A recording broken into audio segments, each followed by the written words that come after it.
my show had value and that, I'm sorry, that what I was doing had value. And in the end, I'm sorry, I try not to cry on TV. And I say this is kind of like me on TV, so I apologize. I have some big news. Guess who just won not one, but two NAACP Image Awards? The readout won for Best News and Information Series. Oh my God. Big ups. So proud of the readout team. Oh my God, we worked so hard on the show. So thank you to everybody who's been so supportive of the show, all the readers who watch, and everybody, thank you. I'm so excited for the readout team. But guess what else? Bookie, Baker and Murley won in the biography category. Oh my goodness. I am so proud and so excited about this award. This was such a labor of love. Like, this was written really for Miss Murley Evers Williams, and in, just dedication to Medgar Evers, who's made such a huge contribution to civil rights history, as did Miss Murley. A few moments later. NBC has canceled Joy Reid's 7 o'clock show. And this is kind of sad. This is about Joy Reid getting her show canceled. If you guys don't know who Joy Reid is a, I want to say, left-leaning pundit. She spreads left-leaning information to her supporters. That's all I can really give you on exactly who she is. Just a left-leaning news source. It's kind of sad because I've been critiquing the way she gives news for a minute now, and not in a bad way, but just in an honest way. And the reason why Joy Reid lost her show is the same reason why people like me, a YouTuber or an engineer, someone that's not even related to politics, has grown a platform. It's because your news is biased. That's why your show is gone. People see that your news is biased. They see that you're race baiting, or they see that you are fear mongering, and they cancel the show. I'm not hoping that you never get a show again. I'm not here to do that. I have nothing against you. But if you want to build a long-lasting platform, I get it. You have to serve whatever people that you employ you. They tell you to do left-leaning news. You have to do that. It would be better if you were a little less biased in your news. Maybe it could have lasted longer. But let's continue. Readout. No! As part of a major overhaul by the network's new regime. Reid, an unabashed liberal, mainstay, in fact, you could argue, and an emphatic Trump critic, will be replaced by a new show hosted by former Obama staffer and Bernie Sanders backer Simone Sanders Townsend, also former RNC chair Michael Steele, and Alicia Menendez, the daughter of disgraced New Jersey Senator Bob Menendez.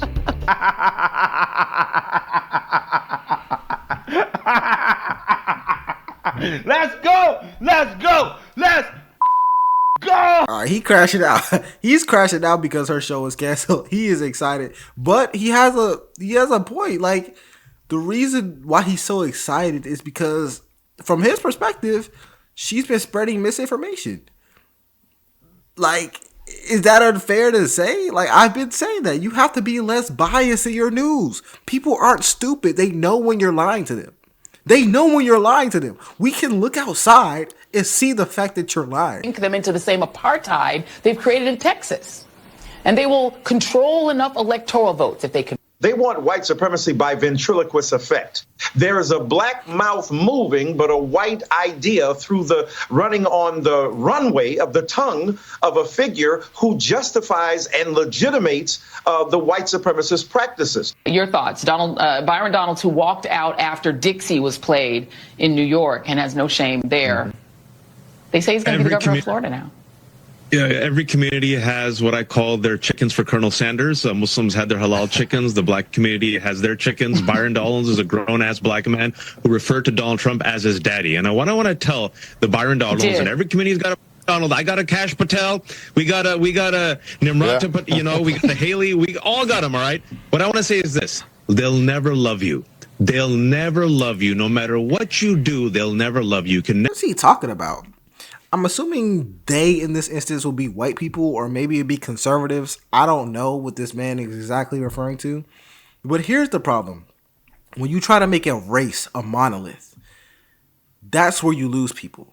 Because at the end of the day, you're saying they, assuming that he's separated, Byron Donalds. What separates him? What makes him not a part of the they?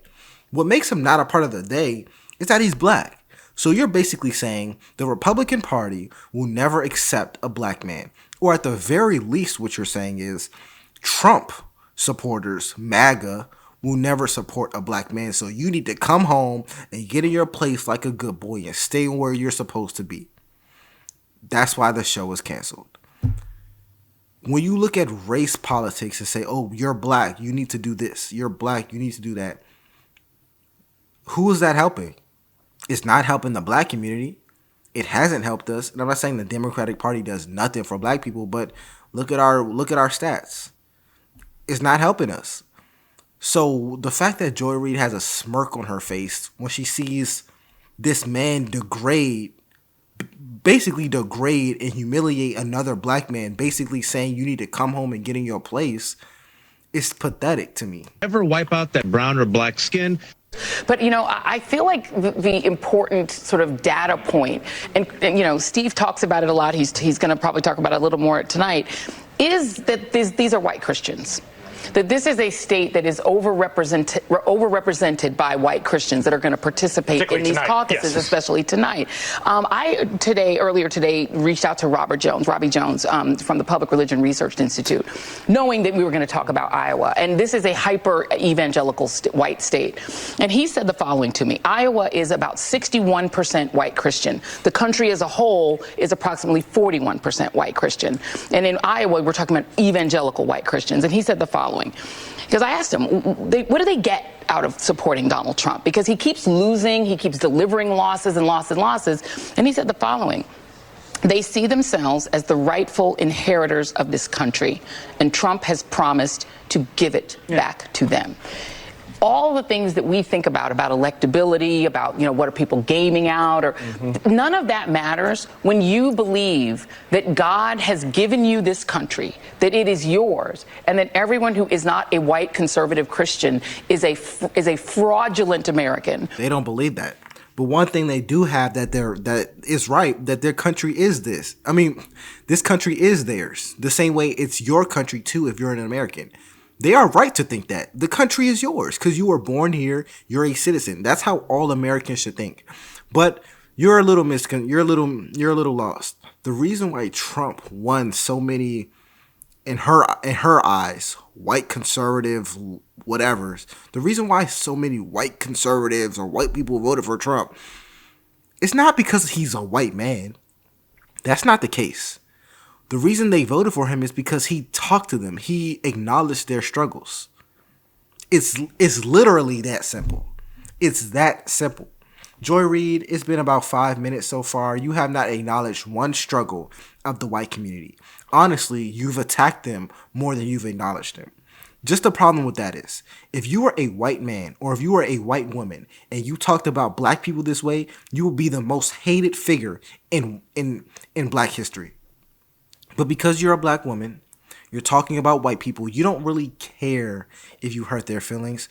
I take it a step further. You don't really care if you convince them, which kind of sucks because you did have the platform to convince people to support your cause. You could have pulled people over to see the Democratic side. You could have had good points, but instead you attack them for voting why they do, instead of trying to convince them to vote the right way according to you. This is why your show is gone. Is a less real American, then you don't care about electability. You care about what God has given. But Republican voters don't vote that way. They don't vote based on economics or based on the benefits they're getting economically from the president. They're increasingly, from the Tea Party on, they're voting on race. They're voting on this idea of an invasion of brown people over the border. The idea that they can't get whatever job they want. A black person got it, therefore drive all the blacks out of the colleges, get rid of DEI. That is what they're voting on. They're just voting specifically on racial animus at this stage. It isn't about economics. No. Returning white Christian men, but also white men and white adjacent men, black men, brown men who are like white adjacent in terms of trying to also be in that dominant position in society. And then you have women who are willing to go along with that, right? There are a certain number of women who are also willing, the trad wife sort of thing. And so what you've seen on this. No, absolutely. I'm sure the doctors are exhausted. And, Jason, there is a term called necropolitics, which is essentially the politics of who gets to live and who gets to die. And these states, what they have in common is that they have structures which say that black and brown lives matter less. And so all that matters is the black and brown people get their behinds into the factory and make me my steaks, make me my stuff, get there and do my nails, work, get back to work now and do the things that I, the comfortable, affluent person, need. Isn't that what we're seeing? I mean, that's what it feels like to me. Necropolitics in states like Texas. Oh, yeah. Yeah, so is anybody surprised, right? Is anybody surprised? Yeah, she just went on an insane rant about, wow, this is actually insane. I didn't hear one good thing that you love about the country. Like, I'm not even trying to exaggerate. You said a lot of bad things about white people. You said a lot of bad things about a black man who voted for a white person. You said a lot of bad things about America. You said a lot of bad things about conservatives in general. And I'm just like, wow. If anyone was even slightly right-leaning before watching this, you probably turned them into super MAGA fans after watching this. Like, you pushed everybody to the edge. Jesus Christ. Do you have any good things to say about people that you want to vote, I guess, Democrat? Or you just hate half the country because they didn't vote for Kamala Harris? Doing on the network. Have you watched MSNBC lately? Likely you haven't. Like the Tootsies, you're not the target audience, but you should tune in sometime. It's remarkable. Given that opposing racism is America's national religion, it may surprise you to learn that open race hate forms much of the substance of that channel's programming. And when we say race hate, we're not referring to the subtle coded variety. You want border security? You're giving your kids piano lessons? You like Shakespeare? You believe in the SAT? You must be a racist. That's not what we're talking about. We're talking about the kind of race hate you cannot mistake for anything else. The kind where people just come out and announce, I hate this race of people, and here's why I do. It's hard to believe that anything like that is happening right now on American television, but it is, out in the open. And the most amazing and the most creepy part of all is that no one is saying anything about it. It's all but ignored. And honestly, we had no idea it was going on either until we started getting texts from people. Are you watching this? Can you believe this? So we tuned in. Apparently on the left, what you're about to see is considered completely normal, even good. And that should worry you deeply. You don't want to live in Rwanda. But on MSNBC, they're already there. Now, you probably knew about Joy Reid, the race lady, who's been fixated on race hate for years now. But MSNBC has a new host, someone called Tiffany Cross, who hosts a show called The Cross Connection. Here's a selection. Many of us have seen the dangers when powerful white people decide they want something, they annex it. And they've never had a problem replacing the people who stand in their way. We see American white people are going crazy. They're resorting to violence.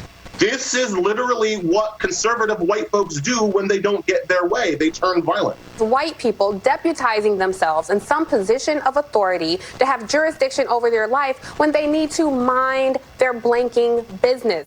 I don't think it's our responsibility to be tasked with destroying and dismantling the racial oppression that's against us. That's just saying we're more at fault than the white people who constructed this system and the white people who continue to practice institutional racism. A majority of white people do not support policies that would unpack and unroll and reform this system of justice. This is what they want. Okay, I'm not watching this anymore. Happy Black History Month. Here's the problem with their logic. How do I say this? Black people are in charge of our own issues. We are in charge of our fate. We are in charge of our destinies. I don't know why this is so hard for these talking points to get. I really don't know why this is so difficult. But if we want better in our lives, we want better in our communities, we have to start in our communities. You know, I always find it disingenuous when I hear them talk about, oh, the downfall of the black community is white people's fault. Why don't y'all say nothing about little black boys carrying around switches with Glocks?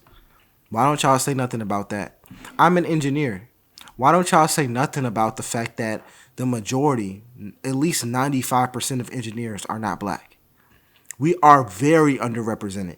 Why don't y'all say nothing about us becoming doctors? Only like 3% of doctors are black. I don't even think it's that. Why don't y'all say nothing about us becoming attorneys, becoming plumbers, becoming any college graduates, getting master's degrees, getting PhDs, getting trades?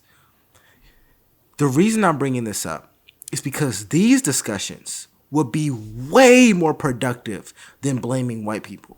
But the reason you blame white people is because you get more views from it. You get more emotion from it. You get more controversy from it. You get more money from it. It's all about money to you because you don't care if the little black boy and little black girls can't read. You don't care if no school in Baltimore, Maryland, which is predominantly a black county. You don't care, or the city, my bad. Predominantly a black city. You don't care if any of their schools have on grade level math levels. You don't care. You care if it's a white person involved. But if it's any black on black crime or black on black statistic, you couldn't care less. Which tells me you don't really care about the community the way that you claim to. Or at least not from what I've seen from you. I hope this changes. I hope Joy Reid ponders on why she lost her show. And she's able to bounce back and maybe make a change and get a better show. I really do. I don't want anyone to fail. I really don't. But this is probably going to fall on deaf ears. My name is LFR JoJo, and I'll see you guys on the next one. Peace.